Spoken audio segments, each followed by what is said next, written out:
La seule solution concernant la translation, l'interprétation par Eduardo. Je suis l'équipe communication Global Rec, l'Alliance mondiale pour les ramasseurs. On représente les organisations dans plus de 28 pays. On a commencé une campagne concernant le REP. Le premier webinaire va commencer maintenant et merci d'être présent aujourd'hui. Pour utiliser l'interprétation, vous devez cliquer sur l'outil à droite pour choisir la langue que vous souhaitez. Je vais vous demander, donc je vais demander aux interprètes faire en anglais, français.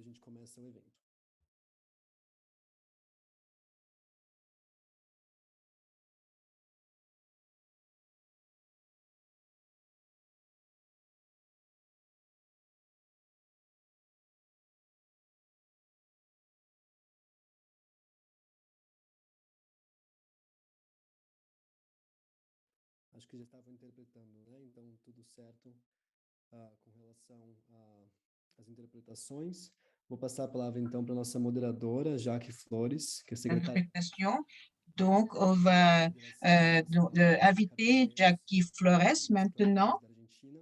Então, Jaque, bom dia. Elle est donc la secrétaire de l'organisation en Argentine. Bonjour, bonjour tout le monde.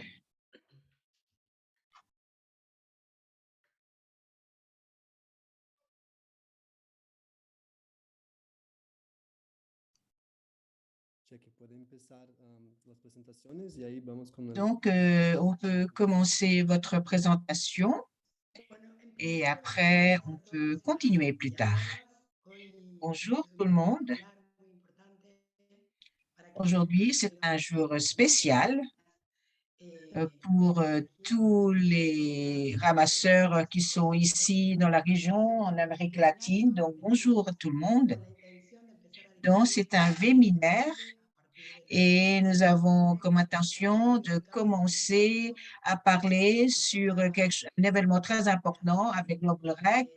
Nous avons des études de cas très importantes du Brésil et qui va nous parler et aussi partager leur expérience. Donc, on peut discuter sur le REP, et donc la responsabilité étant du producteur. Producteur, je pense que c'est très important parce que nous avons des experts ici qui vont nous parler de ce sujet.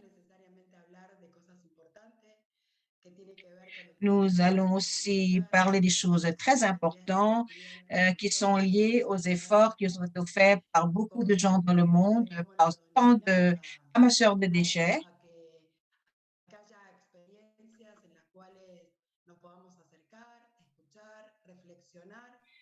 Nous allons avoir des expériences qu'on peut partager, qu'on peut réfléchir dans le but de comprendre quels sont les besoins et les attentes des ramasseurs de déchets.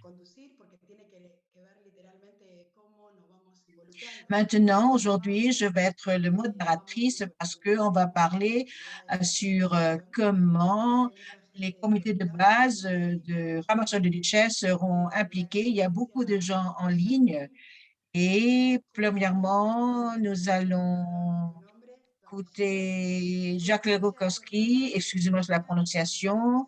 Elle est donc un docteur en engineering. Elle travaille avec la gestion des déchets et elle est aussi une chercheuse pour l'institution interdisciplinaire pour les études sur le développement durable.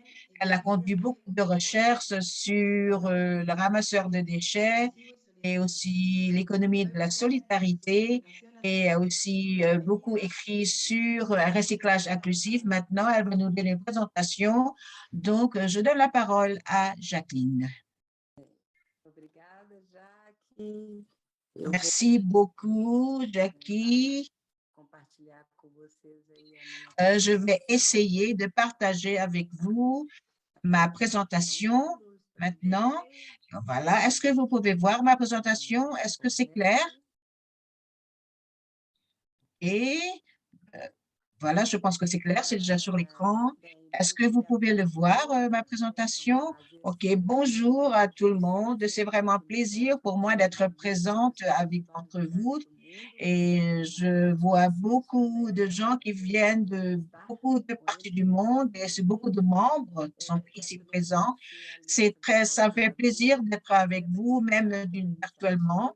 Je souhaiterais donc remercier Global Rec, aussi pour les féliciter de leur initiative pour parler de ce sujet qui est très important pour parler de la responsabilité, les REP, sur le cycle de vie des produits qui vont aller au marché. Ça va nous aider pour aboutir à une meilleure gestion des déchets et aussi des actions pour éviter ou atténuer les changements climatiques. Donc, c'est très important pour la société en général et les ramasseurs en particulier. Pendant la présentation, je vais insister sur ceci. Je vais insister sur pourquoi je suis convaincue et ça a été fait après une recherche qui a été faite entre 2019 jusqu'à 2020 et en Angleterre, financée par l'Union européenne. Et quand Jackie l'avait fait, je suis dans une ONG, Sustenbad, et on voudrait vraiment faire une recherche, l'utilisation durable des ressources naturelles. Et depuis 2008, j'ai fait une recherche, la gestion des déchets en 2012, et au Sustenta a été une des celles qui ont proposé l'Observatoire de recyclage solidaire inclusif. C'est un réseau qui est fait d'académiciens, de techniciens qui veulent promouvoir le recyclage en tant qu'alternative pour la gestion des déchets. Depuis son inception, nous avons essayé de répondre aux supply techniques, les ramasseurs au Brésil, pour être inclus dans le système du déchet. Je suis spécialisée depuis ce sujet pour étudier ce sujet, comment ces ramasseurs de déchets peuvent être intégrés et pas seulement et pas être gardés dehors. Et beaucoup de fois, des participants pensent que les ramasseurs sont un problème pour le management. Mais ce n'est pas du tout vrai. La gestion des déchets par les waste pickers ou par les ramasseurs, c'est bien. Et j'ai essayé de le prouver comment ça peut être fait. Donc, c'est pour ça que je suis très intéressée pour étudier le packaging ou l'emballage, les gestions de l'emballage qui étaient fait en 2015. Et tout ce que je voudrais introduire ici, c'est un schéma ou un dispositif et un premier report du rapport sectoriel ou de l'accord sectoriel qui montre que le protagoniste ici en orange sont ceux qui participent dans l'accord sectoriel sur l'emballage. C'est signé en 2015 entre le ministère de l'Environnement et l'association de sociétés, plus de 20 associations dans secteurs différents il y a plus de 4000 compagnies en tout. La bonne nouvelle, c'est Cathy était une des participants, on était invité à être un des participants, et l'accord voulait réduire 22% des, le packaging ou l'emballage qui vont aboutir au site d'enfouissement ou le lieu de décharge. C'est 30 tonnes par dé qui vont être ils seront recyclés, pardon. Et donc les objectifs, c'était pour être vus après les données du marketing qui seront données par les associations de ramasseurs de déchets et ENCAD a eu un rôle pour aider, systématiser ces données.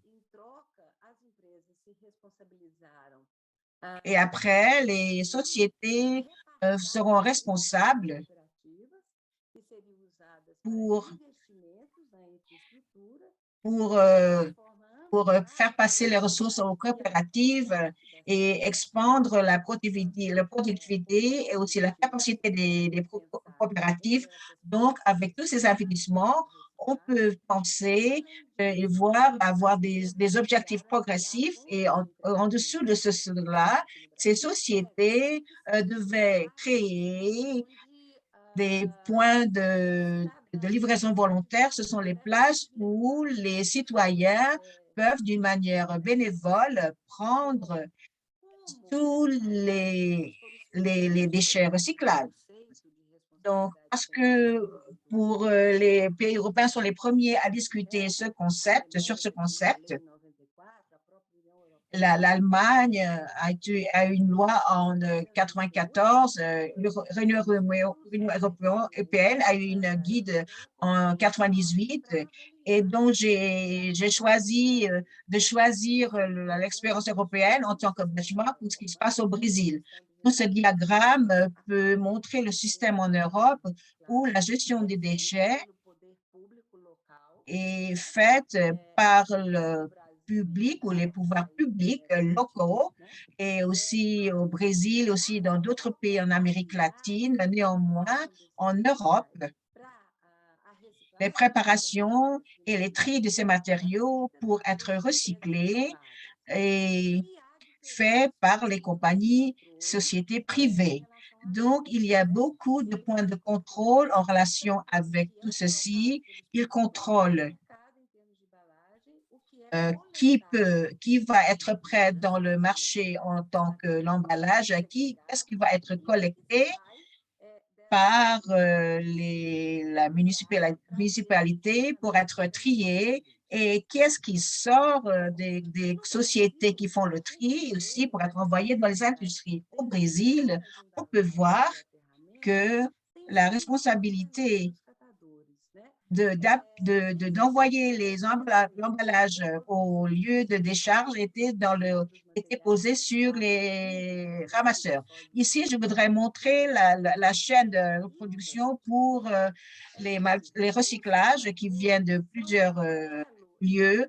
On peut voir ici que les ramasseurs sont la chaîne entre deux différentes parties qui sont essentielles pour garantir le recyclage. Donc, ils sont les collecteurs des emballages. Donc, ils vont, ils vont être actifs dans la chaîne tout entière ici. Et ils vont aussi donc c'est eux qui vont préparer les matériaux pour les industries. Ils sont vraiment une partie de la chaîne de valeur, la chaîne de processus qui est nécessaire. Donc, dont l'emballage ne sera plus un déchet, dont on peut recycler les produits. Donc, basé sur les déclarations, la coalition des sociétés ont suggéré que le modèle suggéré par ce secteur de différents producteurs comme Coca-Cola, Danone et d'autres, ce sont des grands producteurs d'emballage au Brésil, ont d'une manière volontaire, ils ont investi depuis que la politique nationale a été approuvée en 2010 et en relation avec les coopératives. Beaucoup d'accords ont été faits avec des ONG et d'autres compagnies ou sociétés. Les producteurs ont enregistré des données de production des coopératives et ont donné des ressources aux ONG qui leur permettent d'entraîner les coopératives des ramasseurs, mais aussi pour les outils, aussi d'autres investissements dans la coopérative. Néanmoins, le secteur, normalement, ou premièrement, il y avait une première organisation nationale qui a décidé ceci, et c'était la première où un cadre est devenu, dans la Société nationale des ramasseurs, devient une des entités à recevoir des ressources pour réaliser ou mettre en œuvre ces actions d'investissement et les envoyer directement aux ramasseurs. J'espère que je crois que Roberto va expliquer plus en détail, mon collègue Roberto. Dans mes études, j'ai vu, il y a deux sujets très importants et ces sujets que je souhaiterais partager avec vous. Premièrement, on peut dire clairement que ces modèles de logistique inversée, c'est très innovant. Nous avons besoin la reconnaissance que les ramasseurs sont les acteurs dans le système. Donc, ces ressources sont passées à des coopératives et elles représentent un autre avantage et qui est on est partiellement, on donne ou on fournit la manque ou la lacune de capital de travail. C'est pas seulement un problème au Brésil, aussi dans d'autres pays où les ramasseurs organisent des coopératives. Parce que c'est difficile pour eux d'avoir accès aux ressources le marché financier, pardon. C'est l'argent qui est passé et donné aux producteurs donc fournit cette manque de capital de travail. Donc, ceci donne une assistance technique appropriée, surtout maintenant où un cadre est vraiment l'intermédiaire principal dans cette ressource. Au Brésil, on dit, il dit souvent, si on parle, si on parle des ramasseurs aux ramasseurs, les choses se passent mieux. Ces ressources ont beaucoup aidé pour soutenir ou soutenir la légalisation des coopératives. Donc, on peut voir ici des consultants concernant les régulations de les coopératives et quelquefois c'est difficile. Donc, en bas, donc cet accord a vraiment aidé une meilleure durabilité des ramasseurs au Brésil. Concernant l'économie circulaire, j'ai aussi identifié quelque chose de très intéressant. Comment les ramasseurs sont actifs au Brésil.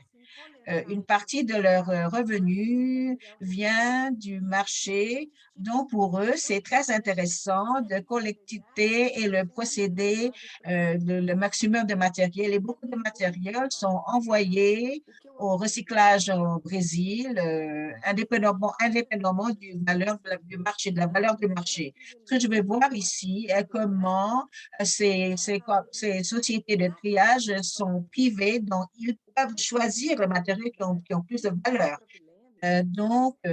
Aussi les hautes densités et aussi les propylènes sont envoyés pour être recyclés en Europe et le reste des matériaux, ils vont aboutir, sont incinérés à la fin ou exportés même ou l'Asie, la Chine et d'autres places.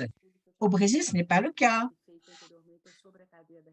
Il y a une autre étude que j'ai conduite concernant le recyclage. La chaîne de recyclage a montré que nous avons la chaîne de plastique qui est bien développée et il y a beaucoup de choses qui manquent, mais c'est un autre problème.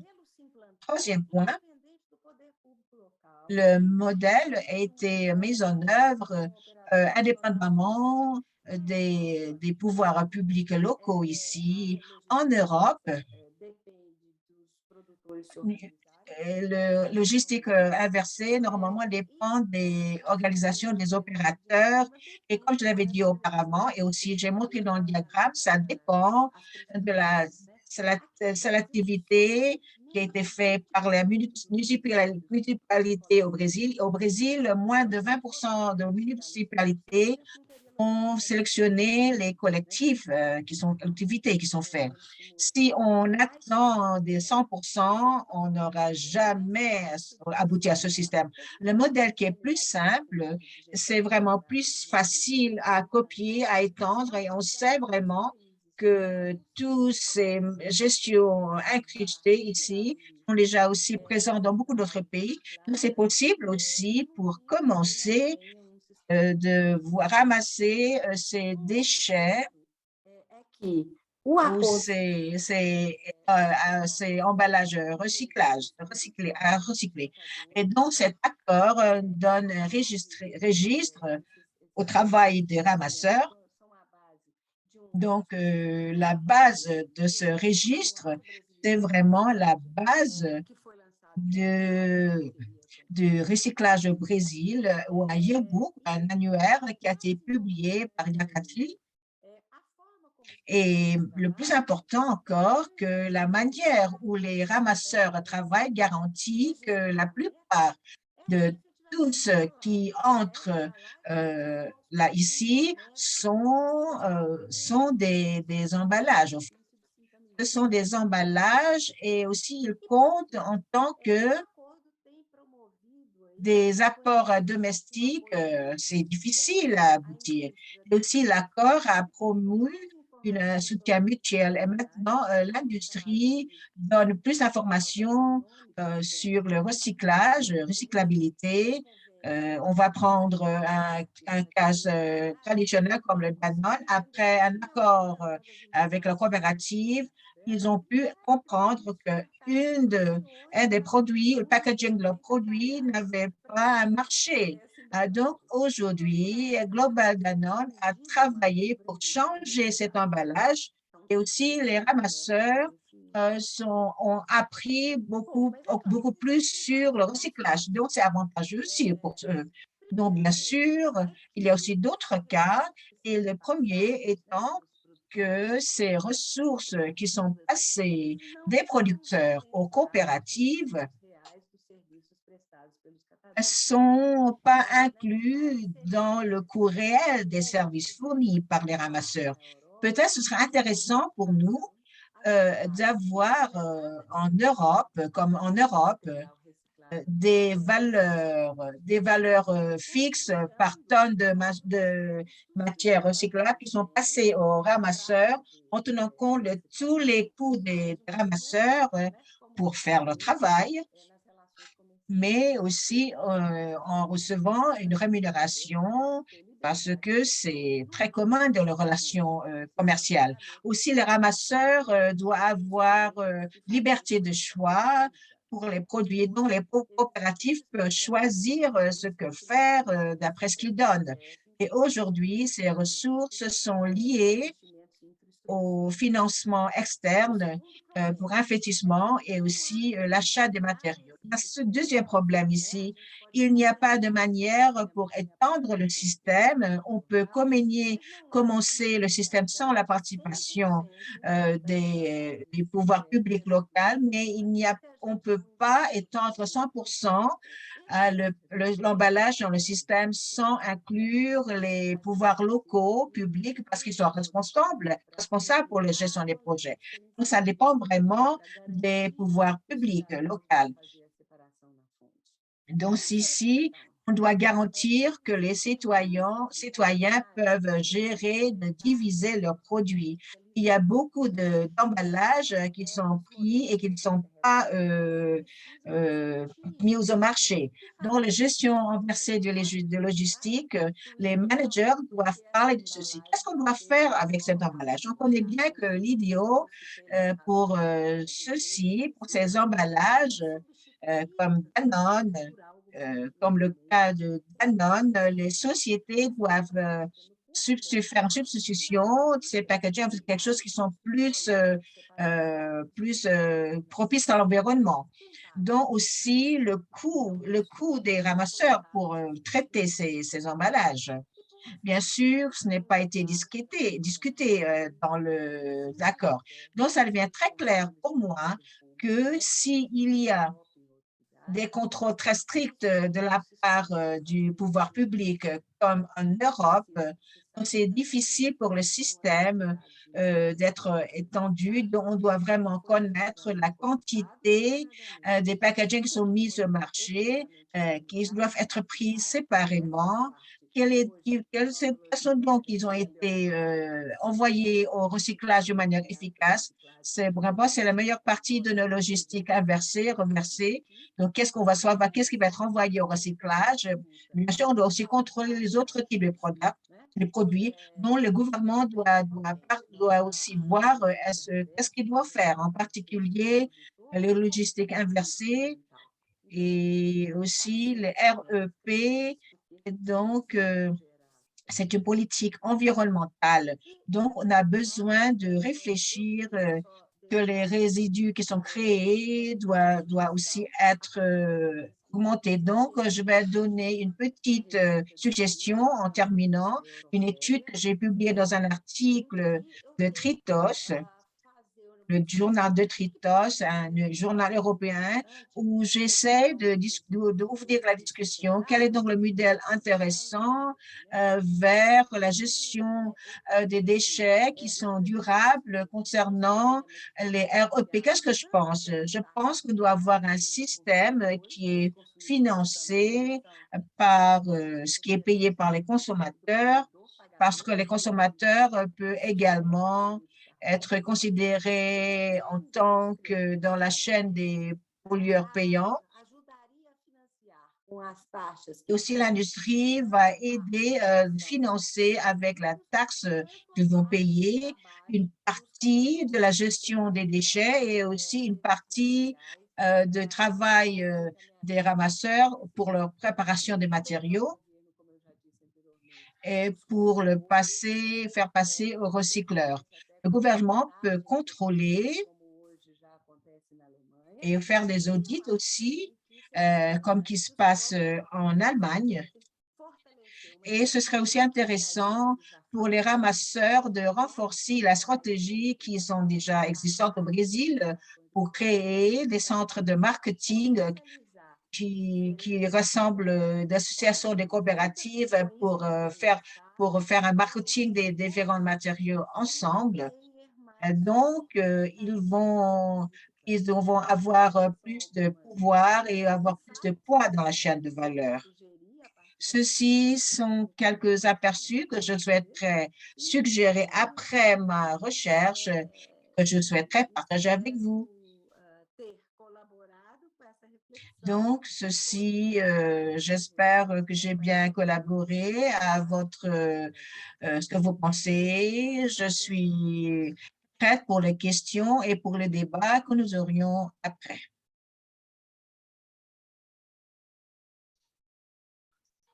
Bueno, Jackie, la verdad que interesante la presentación, creo que nos ha dejado pensando a muchos.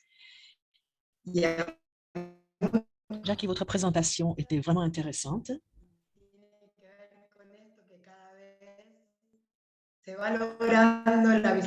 Bien sûr, c'est tout à fait lié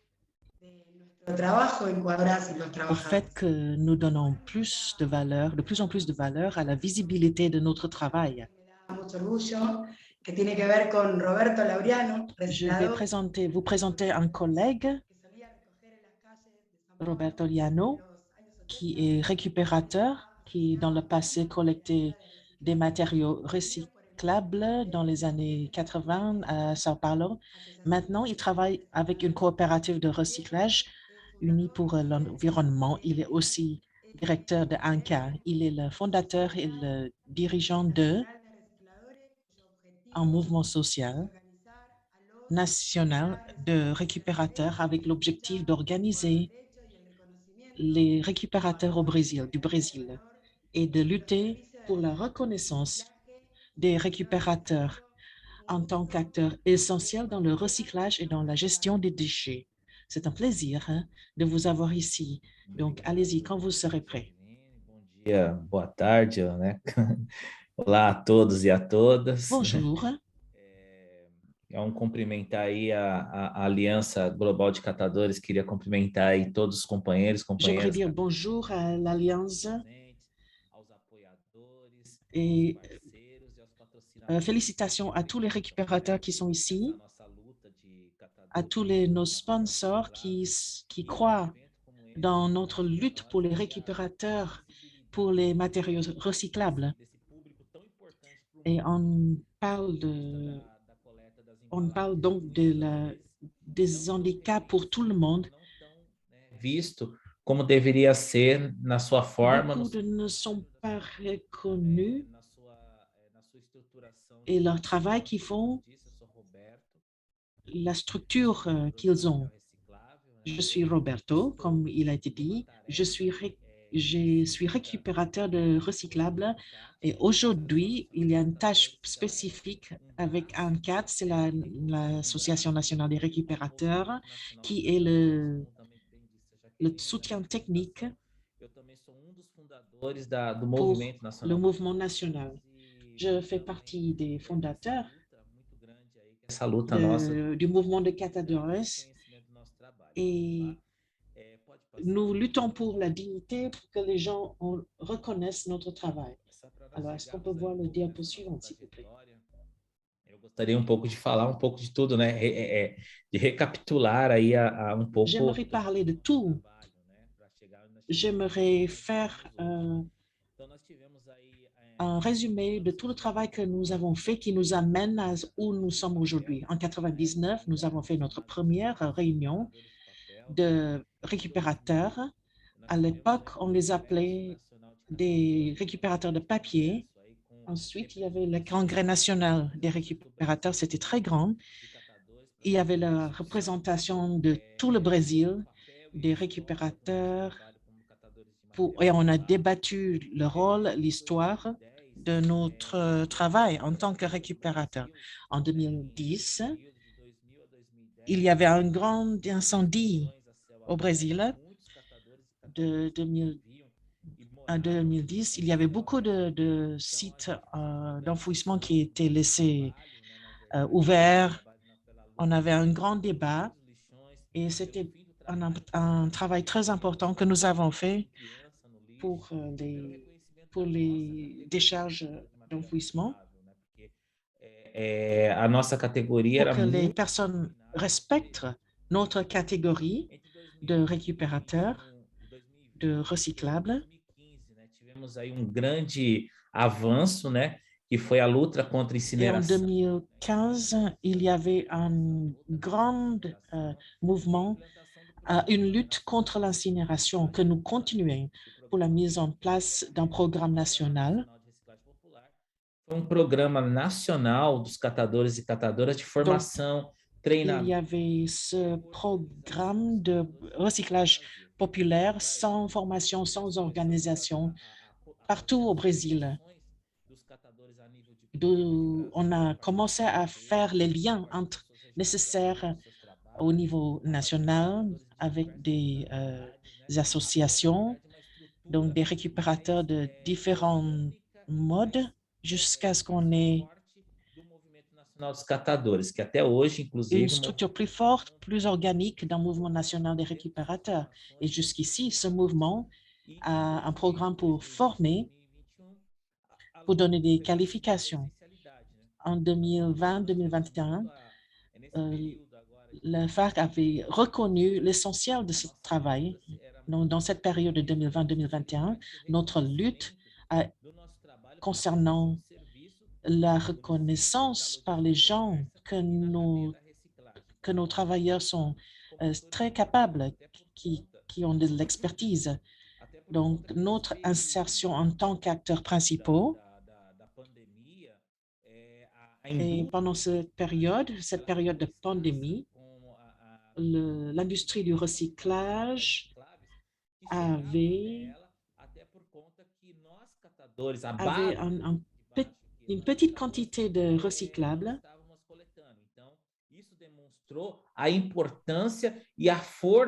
On ne collectait pas les matériaux. Ça a démontré l'importance. Ainsi, on a pu voir l'importance et nous avons été reconnus et on a été beaucoup plus intégrés dans la chaîne de recyclage. Au sein de on a la reconnaissance pour notre travail avec le recyclable et donc le ministère du Travail maintenant reconnaît notre profession au même niveau que les autres professions. Nous avons une intégration ou une réunion où des ministères du gouvernement fédéral se sont rencontrés en 2008, 2010, si je ne me trompe pas. Nous avons eu un comité interministériel, mais ce comité n'existe plus malheureusement. Et les ministères, ils Ils ont traité des aspects importants de la politique publique pour les, récupérateurs de recyclables. Nous avons aussi le travail de tri sélectif. Cela pousse le secteur public au niveau fédéral d'accorder, de donner les recyclables aux récupérateurs. En 2007, il y avait la possibilité pour les récupérateurs d'être employés par les municipalités sans passer par un processus d'appel aux offres.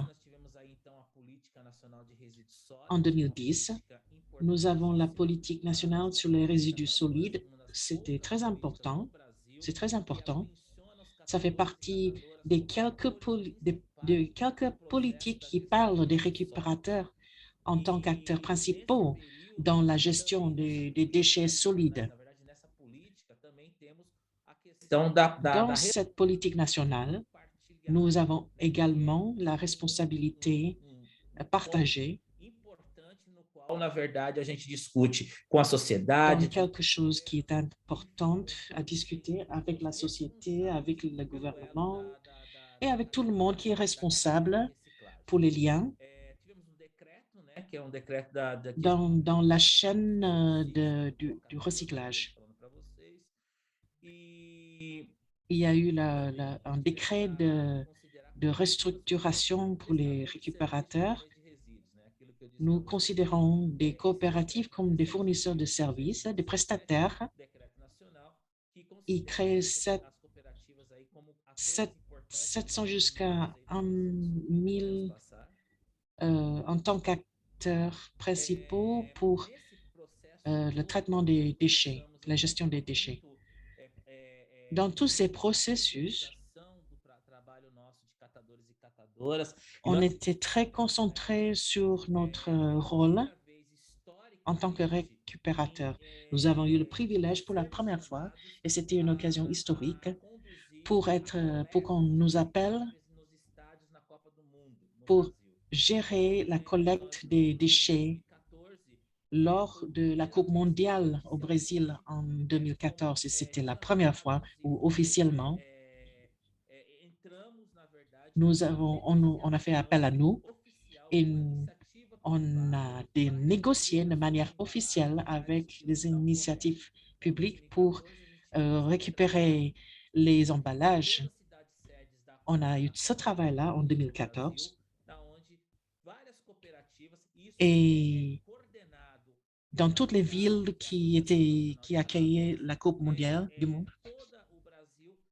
Et c'était avec ANCAT, l'Association nationale des récupérateurs, par un processus. Nous avons fait tout cela. Et c'était un moment très important pour tous les récupérateurs. En 2015, nous avons eu la participation, on a participé sur la discussion et la signature un secteur de femmes pour les emballages. Il y avait un accord sectoriel pour les emballages et cela fournissait la possibilité d'investissement de la part de parties privées en lien avec les emballages, où il y a une co-responsabilité et de soutenir les récupérateurs. Donc, ANCAT, c'est l'association nationale qui a passé un accord avec, a été signataire de cet accord. Et il y a eu des inspections, de l'investissement pour renforcer les programmes au Brésil. Et le programme, c'est de recycler pour le Brésil. C'est de ça que nous allons parler ensuite. Ce sera notre responsable de projet. Il va parler du recyclage pour le Brésil. C'est un programme de ANCAT au Brésil qui fonctionne avec la logistique inverse. Il y a d'autres projets. Ce n'est pas juste de ANCAT, mais il y a d'autres avec des programmes de logistique inversée. Tout cela, c'est pour renforcer la base des récupérateurs. ANCAT, avec ce défi, pour le recyclage pour le Brésil, a dû se restructurer beaucoup. Il y a eu des dialogues avec des initiatives privées et avec des grands acteurs dans l'industrie, des fabricants. Et ANCAT maintenant a un rapport, un contrat, un accord de service qui soutient les récupérateurs dans ces activités. Donc, nous avons fait une grande restructuration. Ça ne suffit pas d'être une organisation de récupérateurs. Nous avons besoin d'avoir une organisation qui sait gérer les compétences et d'être conforme avec les demandes des partenaires. Il fallait voir qui allait structurer l'organisation avec un conseiller stratégique, avec le soutien, avec des gestions financières, un responsable de communication, d'administration, un responsable de projet, des audits.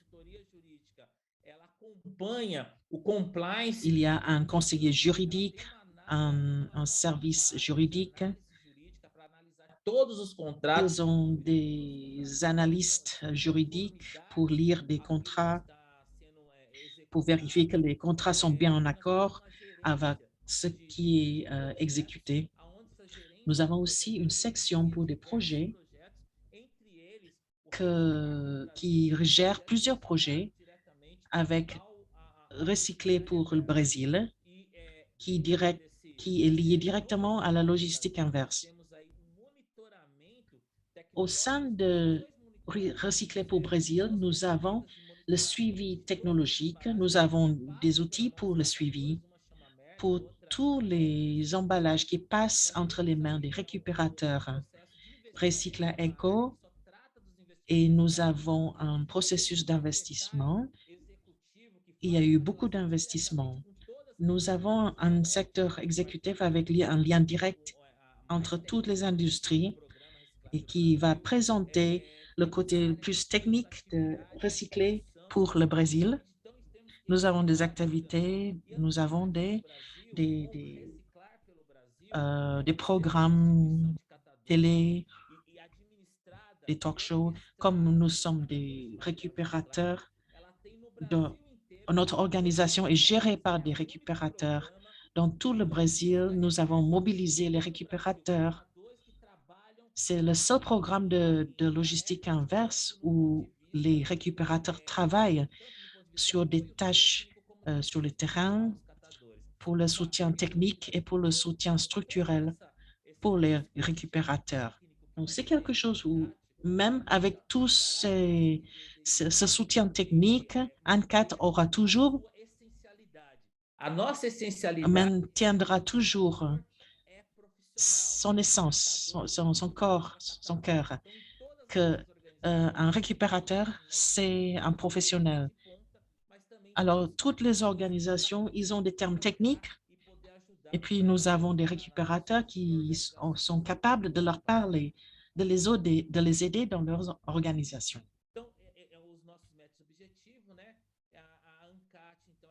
Donc, nos méthodes et nos objectifs. Alors, ANCAT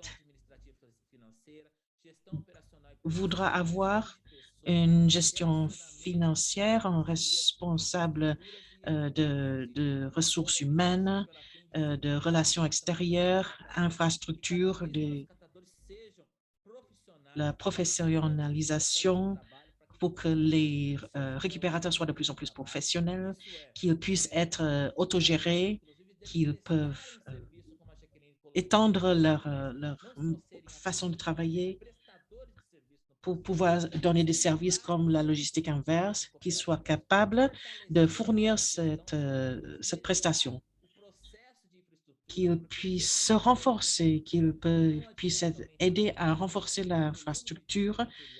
S'il n'y a pas une infrastructure améliorée, ça n'a pas de sens d'augmenter la quantité de matériaux. Il faut élargir la quantité de recyclage qui se passe et la quantité de matériaux qui sont récupérés par les organisations. Nous ne devons pas oublier la force, la sensibilisation, le souci de l'environnement. Voici nos ressources. On travaille avec plus de 443 organisations dans plusieurs provinces. Nous avons d'autres projets qui se passent, des projets de solidarité. Pendant la pandémie, nous avons travaillé pour soutenir les récupérateurs à bas ressources avec des bas revenus. On est dans 229 villes, 23 États. Il y a plus de 19 000 récupérateurs qui sont impliqués dans les projets. Et le résultat réel avec ces processus, avec la traçabilité, parce que nous savons d'où est venu les déchets.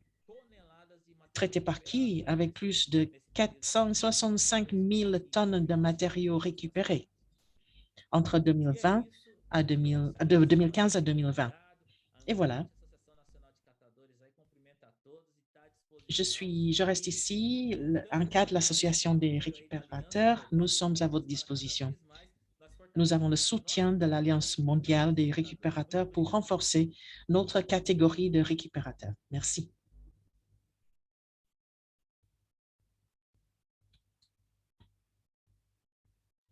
Bueno, en principio, la verdad que muchas gracias. La verdad, cuánto por aprender, cuánto laburo. Los catadores y las catadoras de Brasil. Merci beaucoup. Podemos dar cuenta. Y ahora, il est très important de soutenir les recycleurs au Brésil. Nous allons maintenant écouter Eddie, excusez-moi. Eddie Marandino, qui a une maîtrise, qui a un master en ingénierie clinique de France. Il a travaillé comme développeur à Tetra Pak. C'est une entreprise suédoise qui travaille dans le recyclage des emballages. Il a aussi travaillé en Amérique latine, en Afrique, au Brésil, et il travaille avec la direction des déchets solides, et il est sur la plateforme de recyclage du Brésil, un des plus importants des projets de REP au Brésil. Donc, à vous la parole. Merci. Aqui, vamos continuar pouquinho nessa conversa, nesse ponto aqui. Merci. A Jaqueline já comentou, que o Roberto comentou, e que agora... Nous avons mis tout ce que nous avons. Je suis d'accord avec tout ce que Jackie a dit.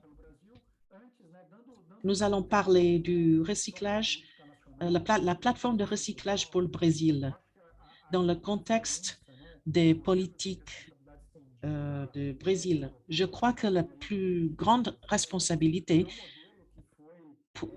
par rapport au niveau européen qu'on avait pendant un certain temps, par rapport au modèle que nous avons mis en place au Brésil, il y a des noms différents. Donc, au Brésil, nous n'avons pas un programme de REP, nous avons un programme de responsabilité partagée. Ça a été discuté en profondeur dans les politiques du Brésil, des politiques nationales du Brésil. Aujourd'hui, nous pouvons montrer ce que nous avons tiré de ce programme. Comme Jackie disait, alors pourquoi est-ce que c'est partagé? C'est historiquement au Brésil, la façon de travailler des récupérateurs avec les logistiques inverses et le recyclage. Ici, il y a une structure, il faut que ce soit renforcé parce qu'il est nécessaire. Et ça fait partie du processus. Et cela pourrait être appliqué au niveau national. Donc, le secteur privé investit là-dedans aux récupérateurs et le lien est renforcé et du coup, ils peuvent faire le travail. Donc, il faut croire en ce modèle qui a été toujours mené par la coalition des producteurs d'emballage. Donc, on parle de responsabilité partagée. Ce n'est pas juste avec le secteur privé, mais avec aussi les gouvernements. Il y a des programmes d'éducation sur l'environnement. Il faut avoir des coopératives pour fournir des prestations dans les villes. Dans la structure du secteur privé, avec le soutien du secteur public, c'est comme ça il faut avoir la manière de faire du recyclage. Finalement, ceux qui payent la facture, ce sont les gens du secteur privé plutôt que les autres. Nous avons vu qu'avec des programmes structurés, donc le recyclage au Brésil, c'est un bon exemple qui suit ces lignes-là. Nous avons des programmes individuels comme Coca-Cola, Ambev, c'était en 2016. Ils ont décidé qu'ils ne voulaient plus faire des projets individuels pour le recyclage. Ils voulaient unifier pour faire leurs projets, pour atteindre une échelle qui pourrait s'étendre à d'autres pays. Comme ça, ils ont aidé à structurer la meilleure partie pour ce projet, c'est-à-dire ANCAT, c'est une association technique pour soutenir les récupérateurs. Cela fait partie de la structuration et de l'investissement. Qualifad et ANCAT avaient commencé à recycler pour Brésil. C'était en 2017 qu'on a formé ANCAT pour participer dans ce projet. Donc, la participation de la plateforme, il y avait Coca-Cola, ANCAT et Amber. Le projet est une réussite et est viable et est en train de s'étendre, en train d'obtenir plus de financement. Nous avons une autre entreprise maintenant, Slack. Il croit aussi que lorsqu'on investit à la base dans la structure, dans l'organisation, c'est ce qui devrait se passer. C'est ça que nous disons. C'est ça que nous avons réussi à avoir. Comment le service du secteur privé peut transformer les actions et peut transformer les actions des les récupérateurs, qu'ils soient des coopératives ou autres. Donc, on a une structure comme avec ANCAT. On cherche l'efficacité dans l'application des ressources et à s'étendre dans tout le pays et à d'autres administrations. Nous avons cette plateforme recyclée pour Brésil, qui a commencé en 2017 avec Coca-Cola. Et aujourd'hui, nous avons 19 participants. Coca-Cola, ANCAT, Ambev, il y a d'autres, DPA, Vigor, Tetra Pak, PepsiCo, Arco, Cargill, Danone, Braskem, AB Brasil, de Coco. Tout ça, ce sont des entreprises, 13 entreprises qui croient dans la capacité, la possibilité des récupérateurs d'être les acteurs principaux pour la collecte et le recyclage des matériaux, qu'ils soient les acteurs et les personnes principales qui peuvent parler d'investissement là où c'est nécessaire et comment les entreprises doivent s'investir pour la responsabilité. Et cet investissement veut dire qu'il y a plus de sécurité, il y a plus d'assistance au moment de crise comme la crise de santé, la crise sanitaire que nous vivons actuellement. Cela prouve que la responsabilité partagée, c'est un modèle qui fonctionne, qui peut être appliqué à d'autres endroits. De todos esses fatores e de todos esses. Nous avons juste besoin de faire de la coordination de tous ces facteurs. S'il y a besoin de grands investissements, d'une meilleure structure, alors tout le monde doit fournir selon leurs responsabilités pour que ça puisse se concrétiser. Alors, le secteur privé fait partie des entreprises les plus anciennes qui ont soutenu cette plateforme. Ils ont montré leur part de responsabilité.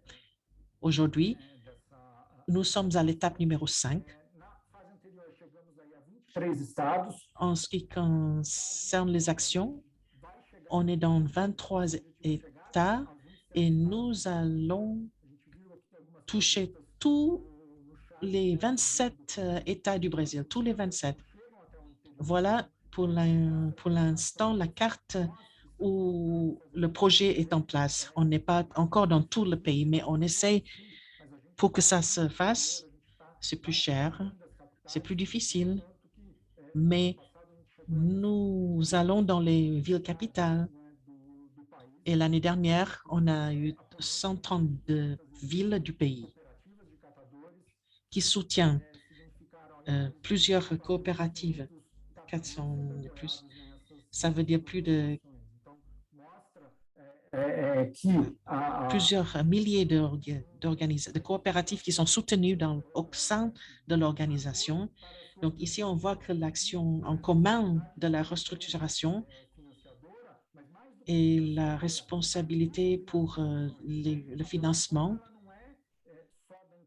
ont participé dans les décisions. La plateforme, ce n'est pas juste ANCAD, ce n'est pas juste Coca-Cola, ce n'est pas juste concernant quelques-uns, mais c'est pour tout le groupe et c'est le groupe qui décide où nous allons ensuite et de l'exécution aussi. C'est la responsabilité ANCAD pour faire l'exécution de la meilleure façon possible pour qu'il y ait les compétences pour résoudre ce qu'il y a sur place pour que ce soit légitime et de fournir les résultats qu'on nous demande. Voici,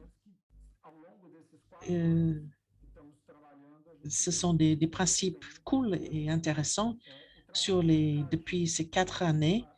C'est ce qu'on a vu.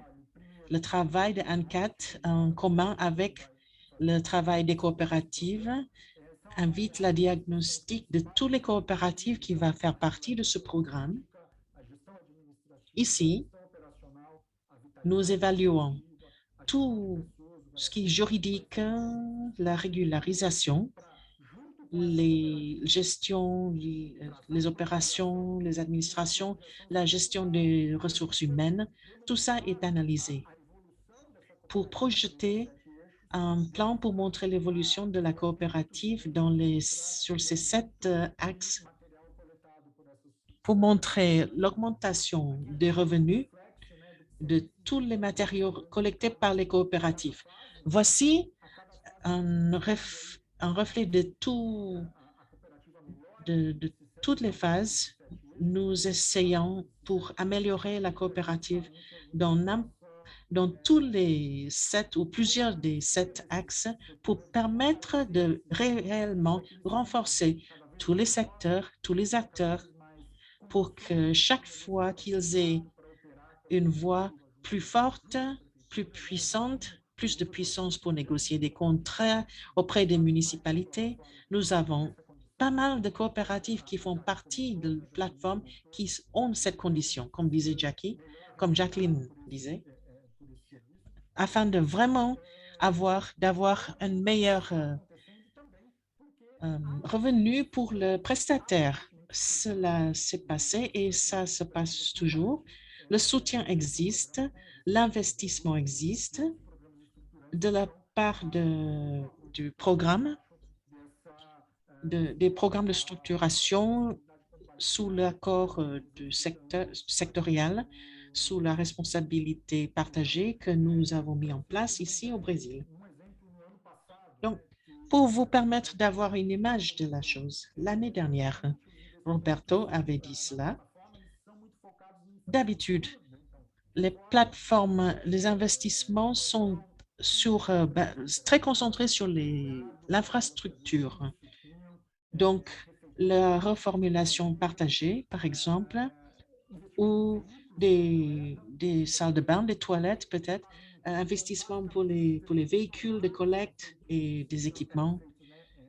C'est des investissements normaux qui ont été faits sur ces points-là. Mais l'année dernière, au début de la pandémie de COVID-19, il est devenu nécessaire, surtout au Brésil, en mars, en avril, en mai, beaucoup de coopératives ont dû se fermer, ont dû fermer. Beaucoup de travailleurs ont vu que les matériaux, les prix des recyclables a baissé de manière historique. Donc, les entreprises se sont mises ensemble pour parler d'action. Nous avons pu obtenir 66% des investissements pour devenir des revenus pour les travailleurs à ce moment critique. Ils ont pu aider les coopératives à traverser ce moment difficile au lieu de l'investir dans des structures. C'était un moment important. Le plus important, nous avons pu obtenir cela parce que nous avions, ANCAT est très sensible pour travailler auprès des coopératives et travailler avec les techniciens.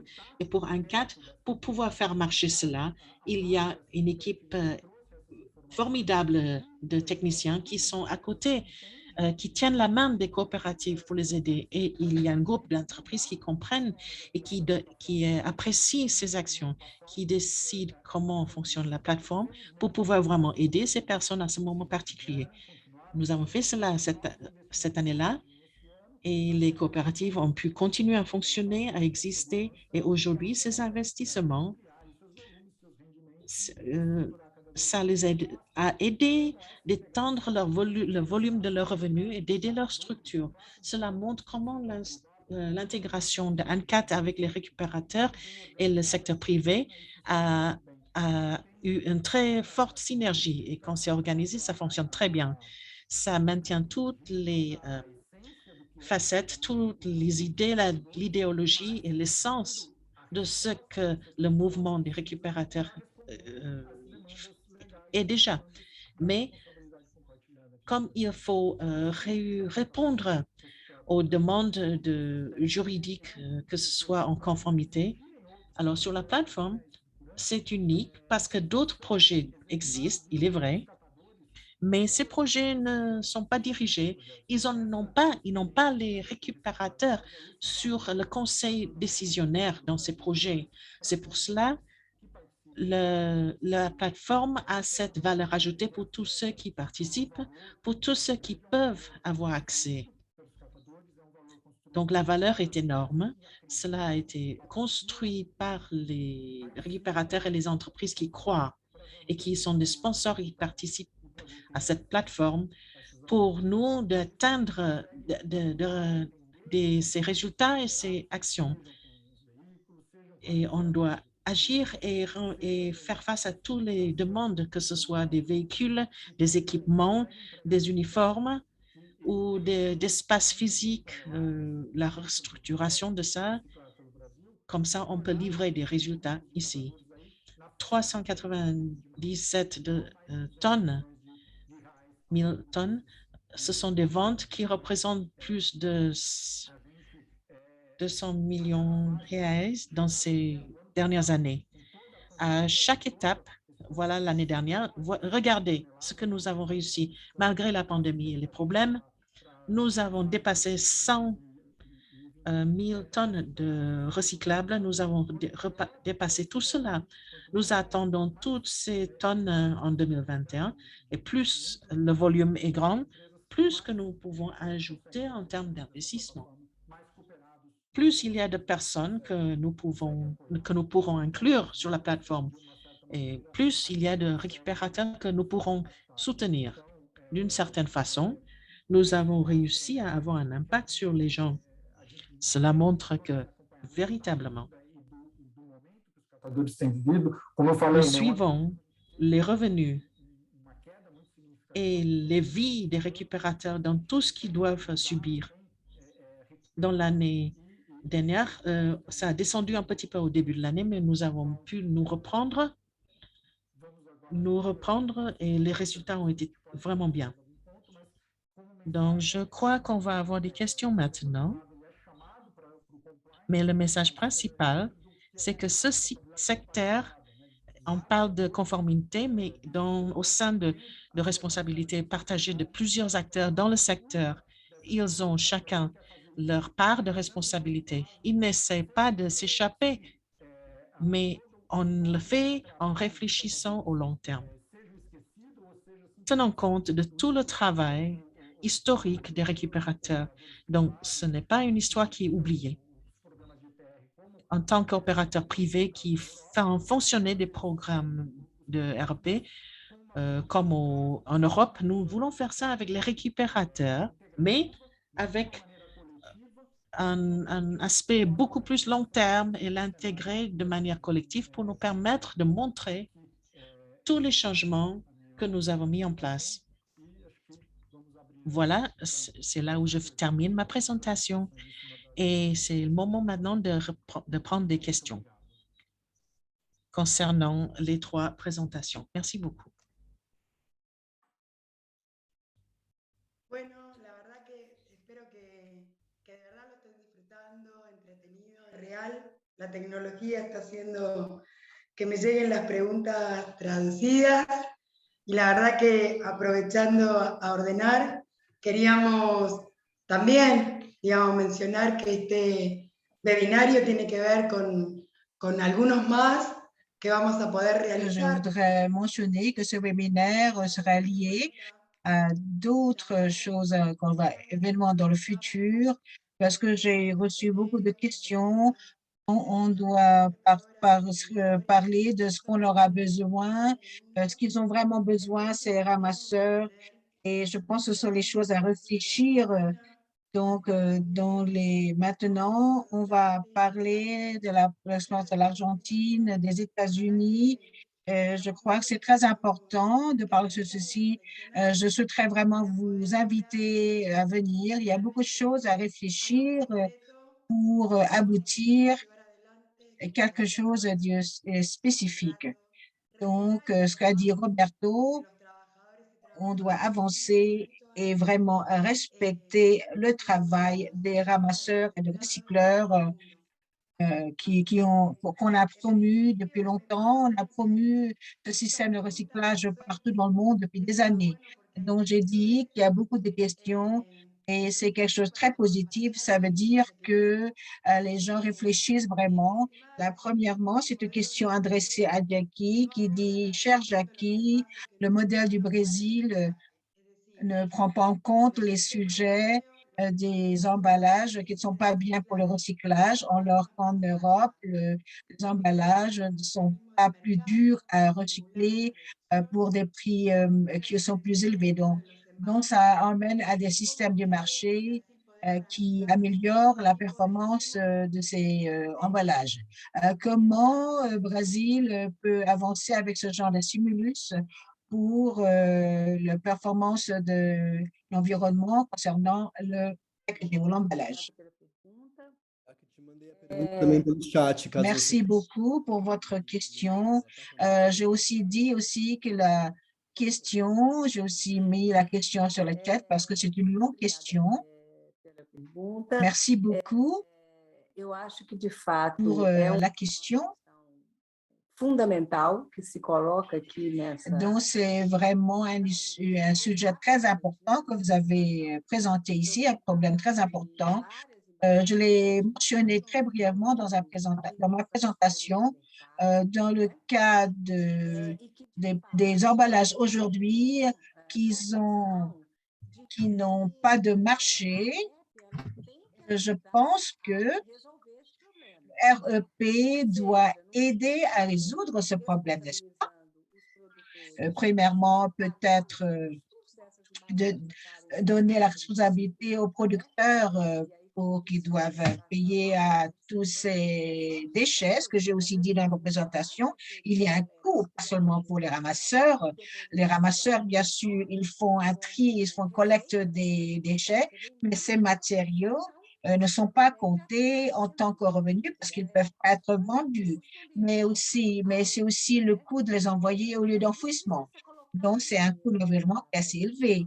Donc, ça doit être discuté.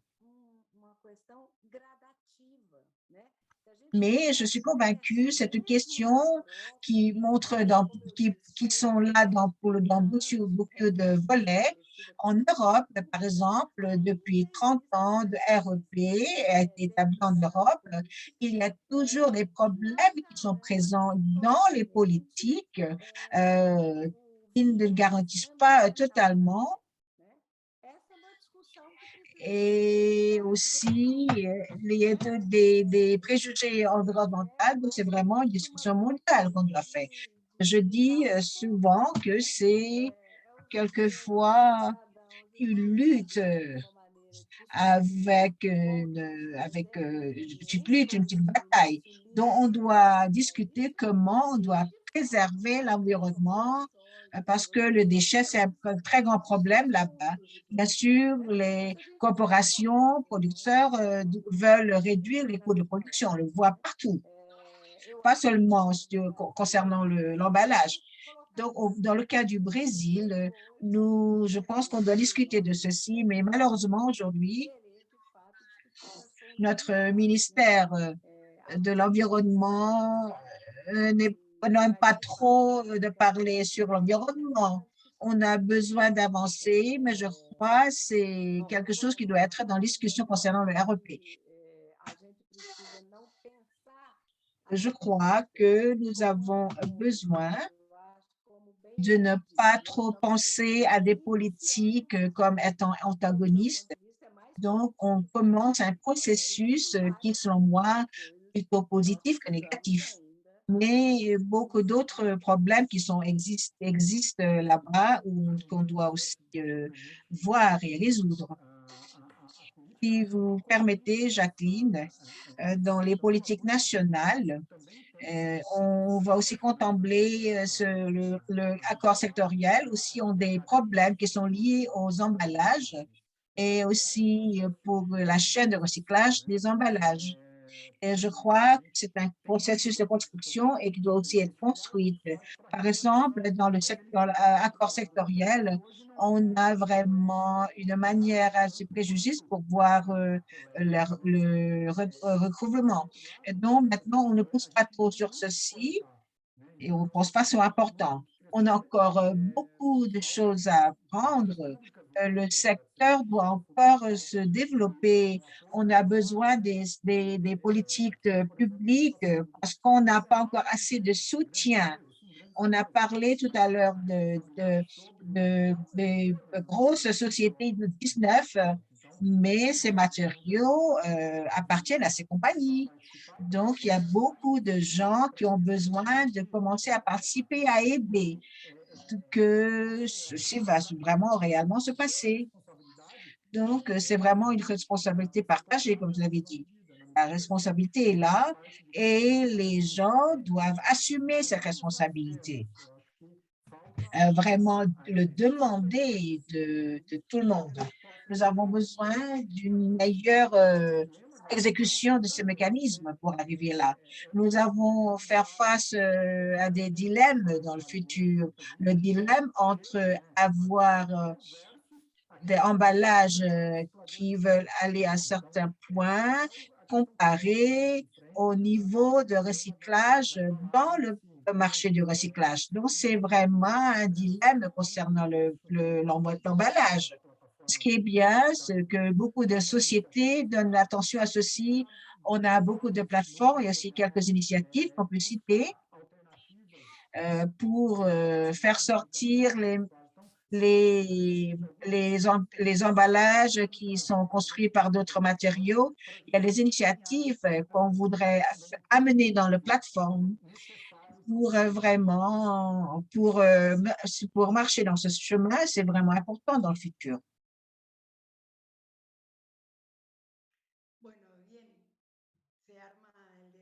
Merci, c'est bien.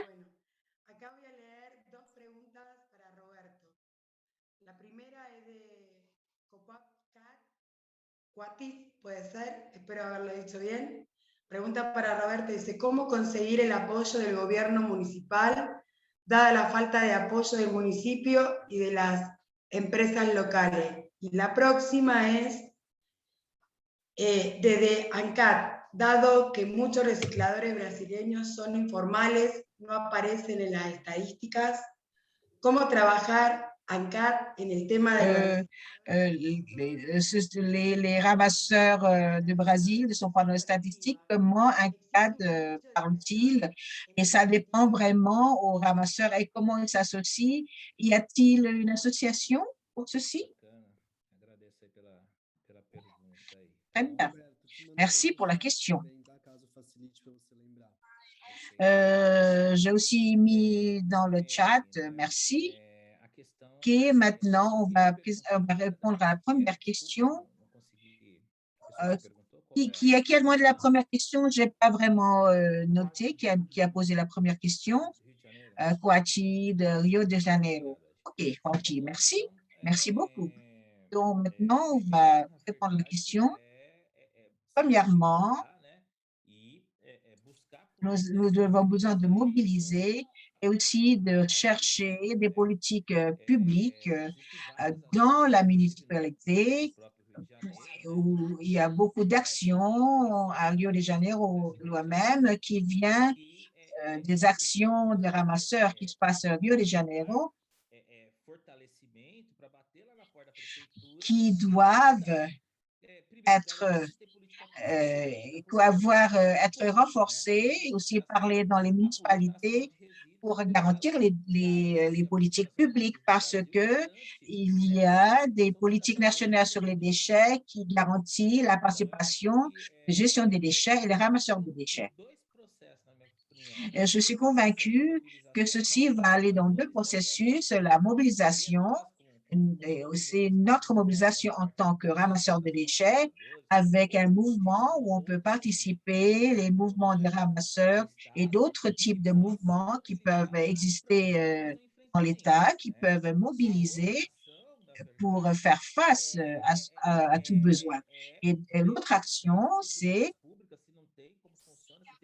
de voir des politiques publiques, si elles sont existantes, comment sont-elles, et aussi faire des enquêtes, des recherches, demander à nos partenaires. Il y a beaucoup de prosécuteurs qui travaillent avec les ramasseurs de déchets, procureurs qui travaillent avec les ramasseurs de déchets, et aussi les avocats qui travaillent avec les ramasseurs qui dans la municipalité. Donc, ce sont des outils d'intervention dans le pouvoir public. Il y a aussi une question avec le manque de soutien des sociétés locales. Il y a des programmes qui existent, des programmes qui peuvent soutenir. C'est pour ça que j'ai dit pendant ma présentation que c'est important pour nous de comprendre qu'on ne peut pas être juste des ramasseurs, c'est déjà une profession, mais nous avons besoin de nous organiser en tant que ramasseurs parce que sinon on n'aboutira à rien. On peut juste, donc on peut toujours réclamer, à la fin on n'aboutira à rien. Parce que si on veut, on défend notre droit, on n'a pas de document d'organisation. On doit vraiment nous organiser. Nous sommes des professionnels, nous sommes des recycleurs. Nous avons des statuts, des documents, des espaces de travail. Nous avons besoin de l'équipe pour avancer, sinon on ne peut pas le faire. Une fois que c'est fait, Si on peut voir les initiatives privées dans les autres places, on peut dire qu'on est organisé. Donc, on a besoin d'appartenir à quelque chose. Par exemple, maintenant, en cadre, avec ce programme qu'on a du Brésil, tous les coopératives ont besoin vraiment de donner une facture. Si on n'a pas de facture, ils ne peuvent pas participer dans les programmes. Si on ne peut pas fournir des factures, on ne peut pas participer à des programmes. Donc, c'est très important, les factures. Bien sûr, nous avons besoin de dire, être plus réglementés pour avoir des factures commerciales. Intouch a travaillé dans un programme sur le capital roulant, le programme capital de travail, pour se rassembler, pour rassembler les ramasseurs indépendants dans les organisations de ramasseurs de déchets. Le format de ces travailleurs indépendants sont différents que ceux qui sont organisés. Ils sont aussi différents dans les actes et je sais comment ça se passe. Donc, on travaille sur ceci, que les coopératives peuvent ajouter aussi des travailleurs indépendants dans les processus de marketing conjoint, dont ils paient ces ramasseurs plus rapidement. Normalement, c'est 15 à 30 jours pour recevoir leur paiement. Maintenant, on les paie immédiatement, ces travailleurs indépendants, et ils peuvent participer. Ils peuvent aussi partager tous les avantages des coopératives, même tous les processus, même ces coopératives n'ont pas vraiment des avantages, ils vont toujours les payer. Et aussi, d'autre part, je crois qu'il y a une lutte qu'on doit faire face ici, c'est vraiment notre rôle. On a Unica Catadores, c'est le mouvement des catadors, qui sont deux branches ici qui soutiennent les travailleurs. Donc, c'est le problème des politiques publiques pour les ramasseurs au Bogota, en Colombie. En Colombie, nous avons des politiques très intéressantes pour les ramasseurs indépendants qui donnent les incitatifs et poussent les travailleurs pour être associés et pour renforcer le processus. Ils ont subventionné pour ceci. C'est important de faire avancer dans les politiques publiques pour les ramasseurs indépendants. Et c'est pour cela que les CACI Unita Categories ont soutenu dans ce processus.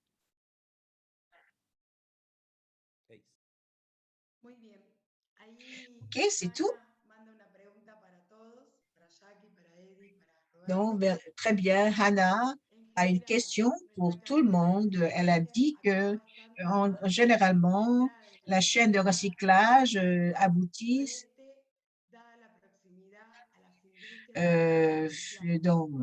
plus dans les villes, dans le sud et sud-est, parce que c'est en proximité des industries de recyclage. Comment vous pensez on peut faire face à ce challenge? C'est une question pour vous trois. Qui veut commencer? Je peux commencer. C'est vrai.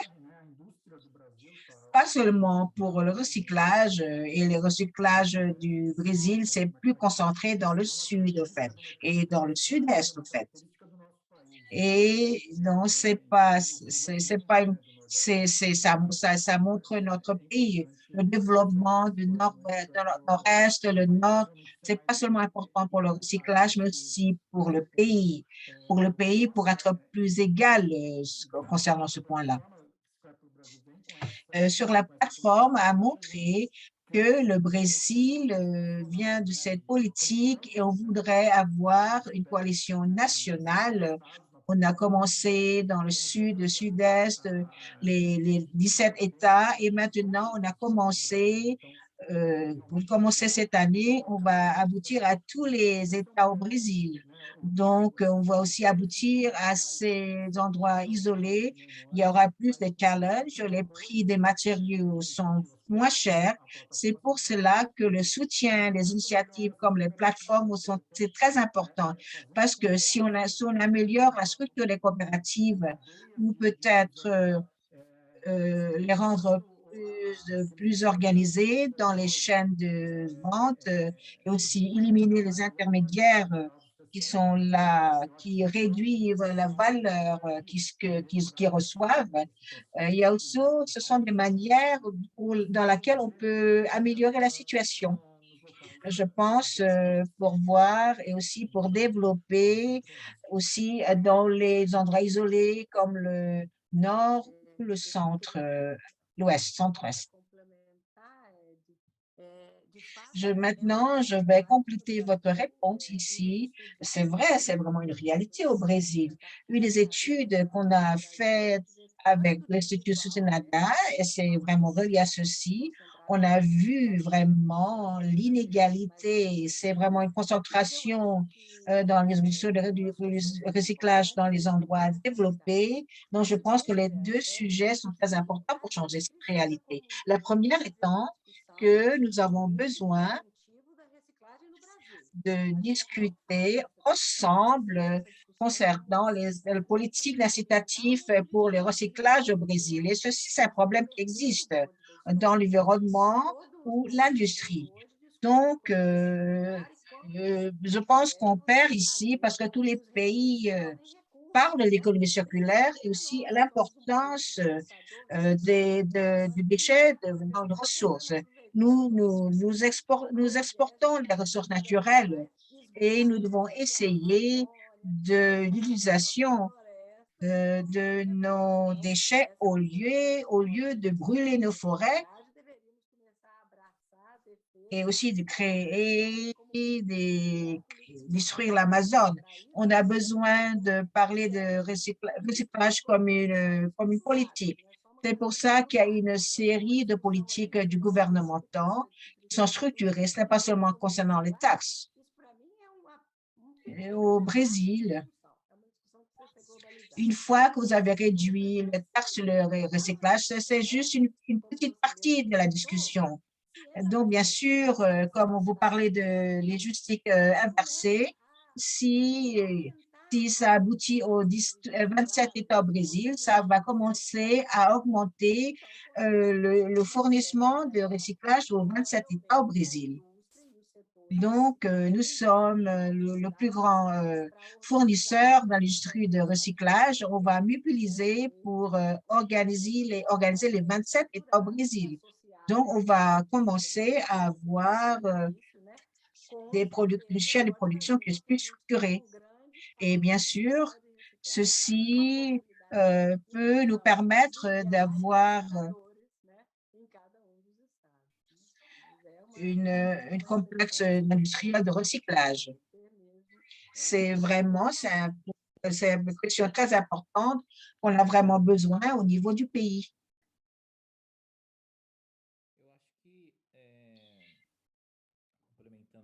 Je suis convaincue, je parle du Sahel,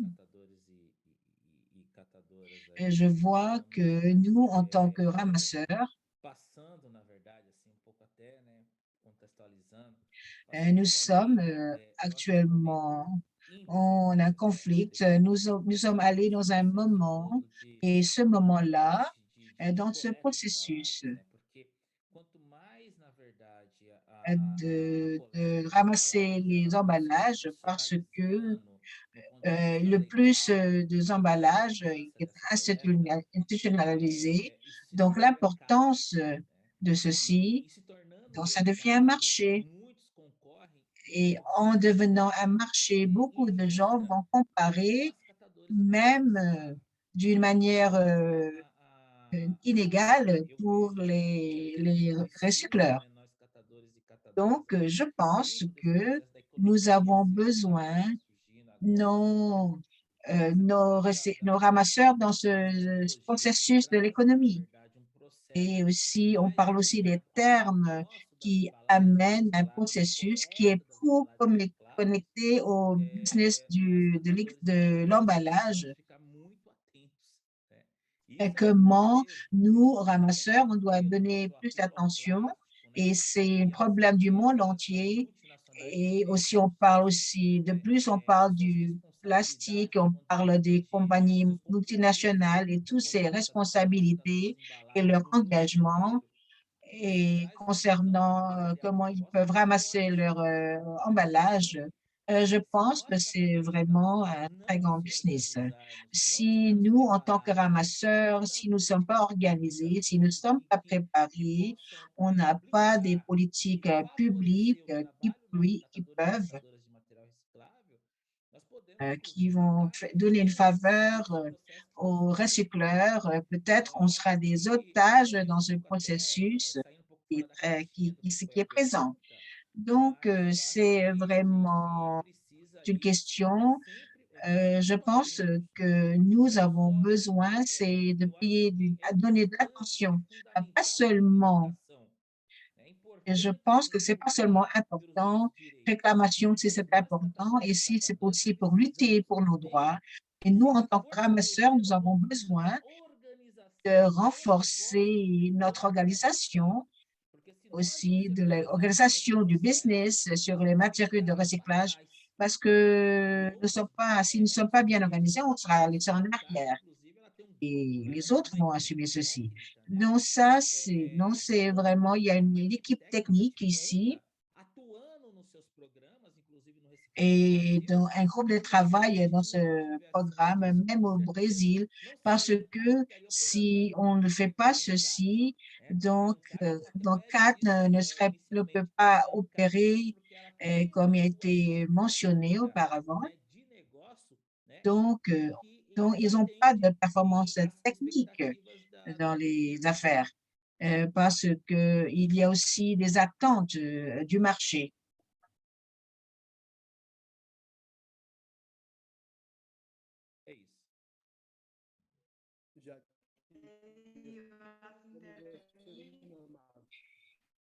Je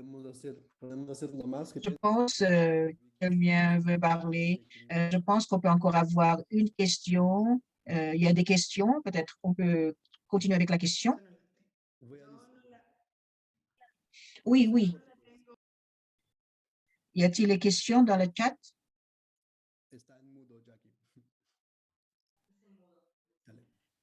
Yo no la tengo traducida, pero si la podés leer.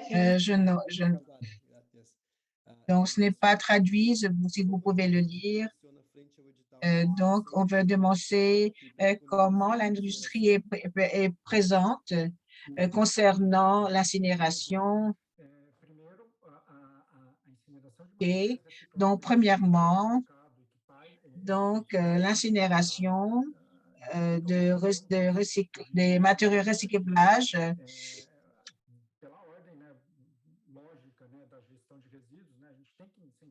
et ça a un sens.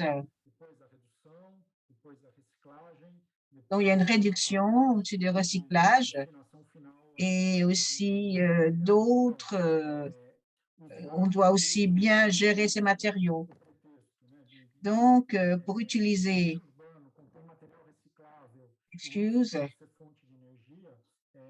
OK, les recyclages peut être une source d'énergie et ça ne fait pas partie de la politique que nous avons mise en place. Mais il y a des matériaux qui viennent des coopératives qui peuvent être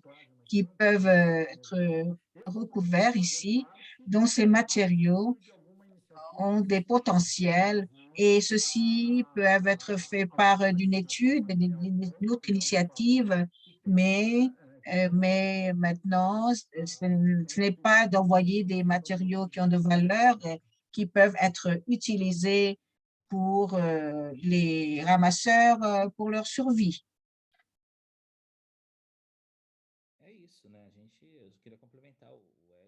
OK, je crois que maintenant, je suis d'accord avec ce que a dit.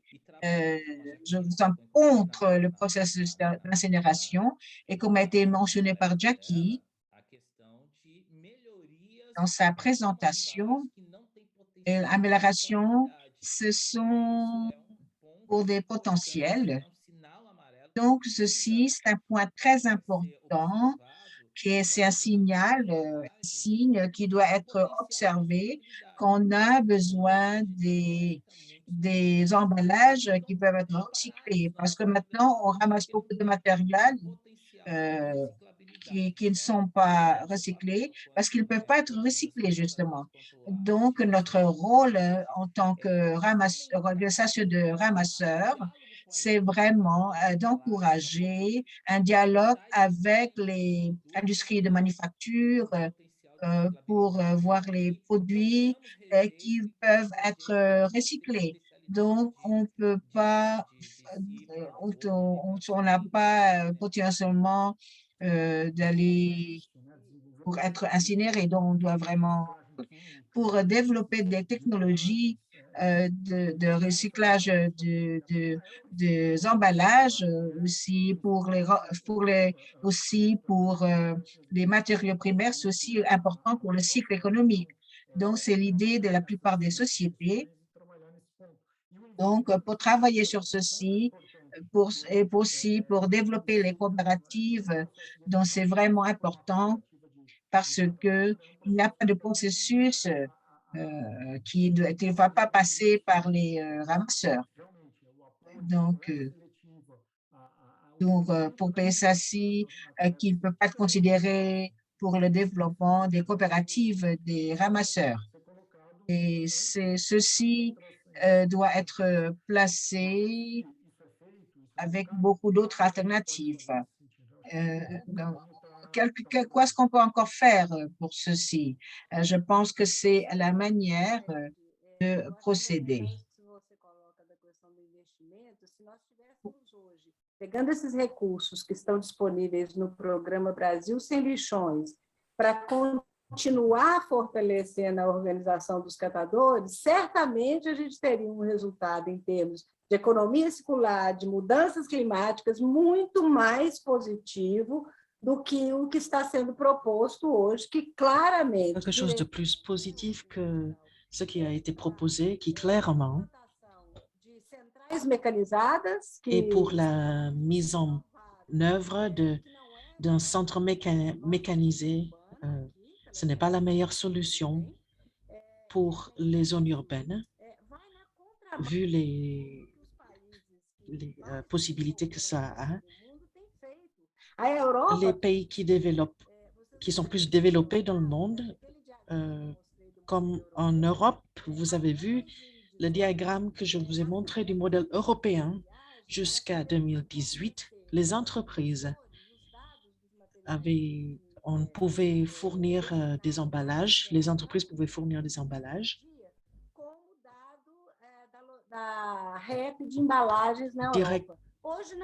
qui envoyaient directement à l'incinération comme un pourcentage des emballages. Mais ce n'est plus possible parce que l'Europe a mis en place des directives sur l'économie circulaire et l'incinération n'est pas, c'est néfaste pour l'environnement. On peut dire qu'il y a de plus en plus de découragement de l'incinération. Il y a des entreprises en Europe, aux États-Unis, qui essayent de mettre en œuvre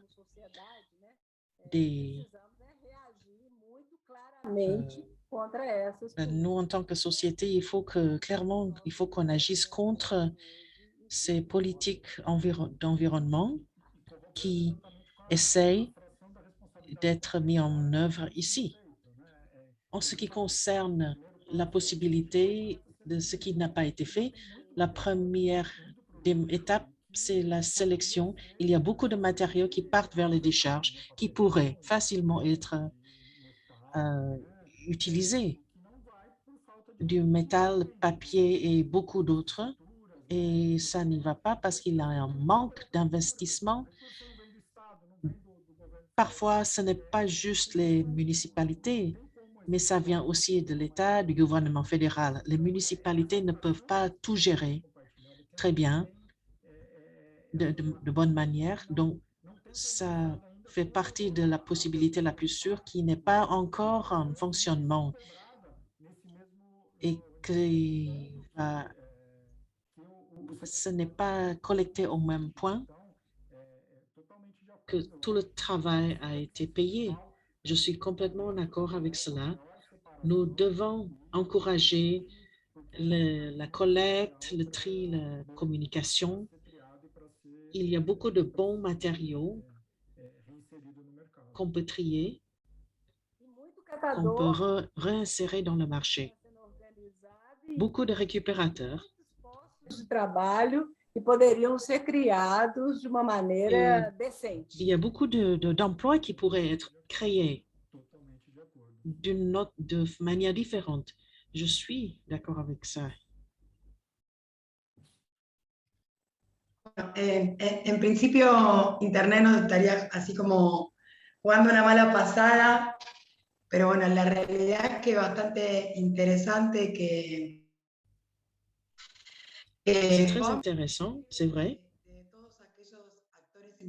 de pouvoir parler de tous les différents acteurs impliqués et leur rapport avec la responsabilité étendue des producteurs et comment c'est lié au travail des recycleurs et les entreprises. Je voulais demander à Edo le format parce que le webinaire ne nous permet pas de voir certaines choses. Je pense qu'il y a beaucoup de questions, mais je pense qu'il est essentiel de changer la réalité que nous vivons. Nous avons besoin de communiquer, d'en parler. Donc, à Global Rec, nous avons un mandat très important, c'est-à-dire de réfléchir à l'avenir, de réfléchir comment nous pouvons reconnaître le travail des récupérateurs du monde entier. Nous savons qu'il y a beaucoup de collègues qui ne sont pas organisés. Et lorsque nous parlons de politique publique, nous devons apprendre une fois pour toutes que les politiques publiques essayent de représenter un secteur, mais ils ne peuvent pas parler pour eux. Et cela se passe, ce n'est pas quelque chose de récent. Nous avons beaucoup de choses importantes à dire.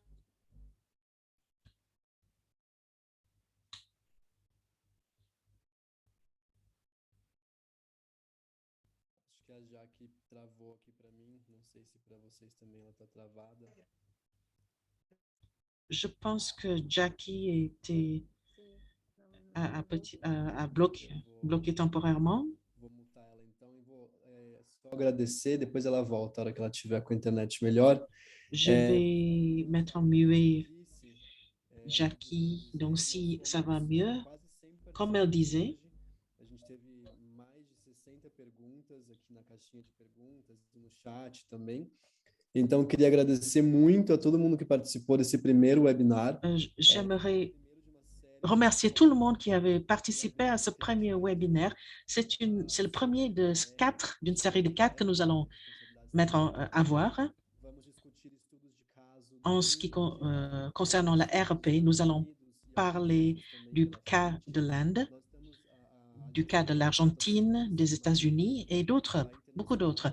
L'Alliance mondiale des récupérateurs a une campagne intéressante pour parler de la responsabilité étendue des producteurs et de rapporter sur cela et de rendre disponible, accessible des outils aux associations, pour avoir une place à la table pour pouvoir parler et qu'on nous prenne en considération. Je dirais aussi qu'il y a les webinaires les enregistrements seront disponibles. Ce sera communiqué en espagnol, en anglais, en français. Je vous remercie tous d'être ici.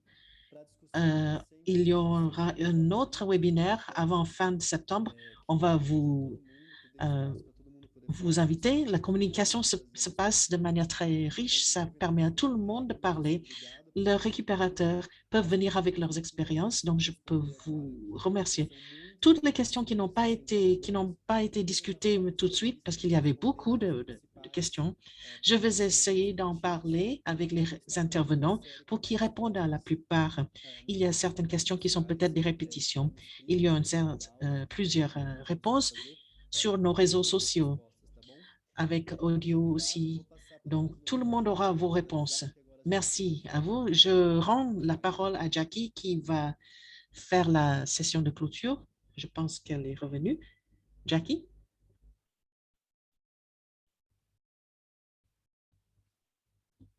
Jackie me escucha? No sé si su internet ahora es mejor. Comprometiéndonos hace muchos años. No sé, ¿se me escucha? Y ahora sí. Vous m'entendez? Oui. Je disais, je suis très reconnaissante.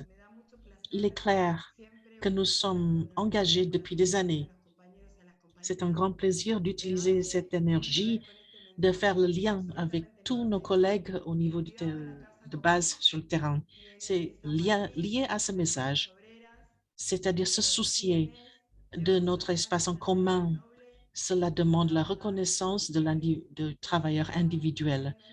Nous sommes des travailleurs essentiels. Nous avons besoin de reconnaître notre profession et il n'y a rien de mieux pour nous que d'être vus en tant que des travailleurs qui participent dans la société. Et c'est vrai que les décisions ne peuvent pas être prises par le secteur si nous ne sommes pas impliqués dans ces décisions. Les politiques publiques, ça change nos vies, ça touche à nos vies. Il faut qu'on puisse participer. Je suis très heureuse. J'espère que j'ai pu contribuer à cet événement. Je le quitte en me sentant enrichi, mais surtout en ne pas oubliant qu'il faut rester impliqué, engagé. Il n'y a pas d'outil plus puissant que l'organisation. Rien n'est plus puissant que l'organisation.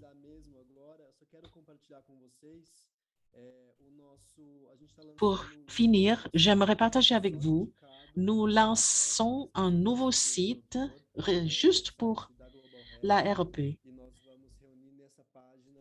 C'est du côté de Global Rec. C'est un site Global Rec et nous préparons ce site. C'est avec le français, l'espagnol, le portugais. Je vais partager la vidéo que nous avons faite qui explique ce que c'est le système REP et les organisations des récupérateurs. Il y a des ressources comme tous les webinaires, les rapports et un nombre de ressources qui concernent la REP et l'ordre du jour avec les événements à venir, des études de cas, et ce sera disponible ici. Donc, je vais vous laisser le lien dans notre chat et je vais vous envoyer ça par courriel et communiquer sur nos réseaux sociaux. Mais ce site est déjà en place, c'est accessible. Il y a des informations concernant la REP. Donc, je vais mettre le lien dans le chat.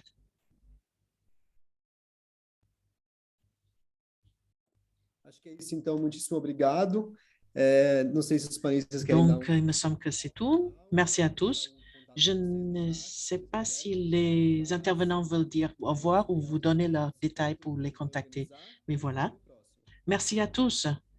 Merci à ceux qui ont participé. Alguém tinha pedido o e-mail, estou totalmente à disposição para je vais laisser. Agradeço aí muitíssimo a oportunidade. Je suis disponible. J'ai laissé mon courriel là-bas dans le chat et je suis disponible pour répondre à vos questions. Merci à vous tous d'avoir participé, d'avoir donné vos opinions et d'autres choses qu'on a entendues ici. Merci de m'avoir permis de participer et j'apprécie beaucoup. Merci. Agradeço o convite aí do Eduardo, da Global Rec, de todos os amigos aqui que participaram. Merci pour l'invitation à Eduardo. Merci aux autres qui ont participé, Jacqueline, Roberto. Je dis merci à tous les participants et nous allons répondre à toutes vos questions. Merci. Et aussi pour remercier tout le monde, l'Alliance mondiale des récupérateurs et les récupérateurs qui sont ici, qui nous soutiennent, qui participent, les sponsors, toutes ces personnes qui croient en cette lutte et l'histoire des récupérateurs des matériaux recyclables qui se soucient de l'environnement. Merci, nous sommes ensemble avec ANCAT, avec Unicatadores et toutes les actions des récupérateurs. Nous sommes ensemble. Merci. Oui, merci. À la prochaine.